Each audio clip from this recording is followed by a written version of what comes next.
అసలు ఈ మూసీ ప్రాజెక్టు సుందరీకరణ మీద రాష్ట్ర ప్రభుత్వం ఎంత ఖర్చు పెట్టాలనుకుంటుంది? ఎందుకంటే ఒకవైపు పిల్లల స్కాలర్షిప్లు ఇవ్వమంటే డబ్బులు లేవు, కోసుక తింటారా అంటున్నారు, లేదా రిటైర్డ్ ఎంప్లాయీస్కు డబ్బులు ఇవ్వండి అంటే డబ్బులు లేవంటున్నారు. మూసీ సుందరీకరణ మీద 1,00,000 కోట్ల 1,50,000 కోట్ల ఎంత ఖర్చు పెడతామనుకుంటుంది ప్రభుత్వం? సూటిగా సమాధానం చెప్పండి. ఇప్పటి వరకు మూసీ సుందరీకరణలో ఎన్ని నివాసాలు కూల్చివేశారు? ఆ కూల్చివేసిన నివాసాలకు 2013 భూసేకరణ చట్టం కింద పాత ఇండ్లకు కంపెన్సేషన్ ఇచ్చారా? వేజ్ లాస్ ఇచ్చారా? లేదా సింపుల్గా కేసీఆర్ గారు కట్టిన డబుల్ బెడ్రూమ్ ఇళ్లలో అసైన్మెంట్ చేసి పంపారా? 2013 భూసేకరణ చట్టం ప్రకారంగా 14.5 లక్షల రూపాయల డబ్బు ఇవ్వాలి వాళ్ళకు. పాత ఇంటికి R&Bతో ఎస్టిమేట్ చేసి డబ్బులు ఇవ్వాలి.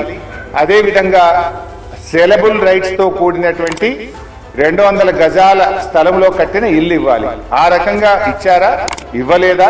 ఇస్తే ఎప్పట్లోకి ఇస్తారు? ఎన్ని నివాసాలు కూల్చారు? ఇంకా మీరు ఐడెంటిఫై చేసి కూల్చవలసిన ప్రభుత్వ ప్రైవేటు ఇల్లు ఎంత భూమి ప్రభుత్వ ప్రైవేట్ సేకరిస్తున్నారు? సమాధానం చెప్పండి.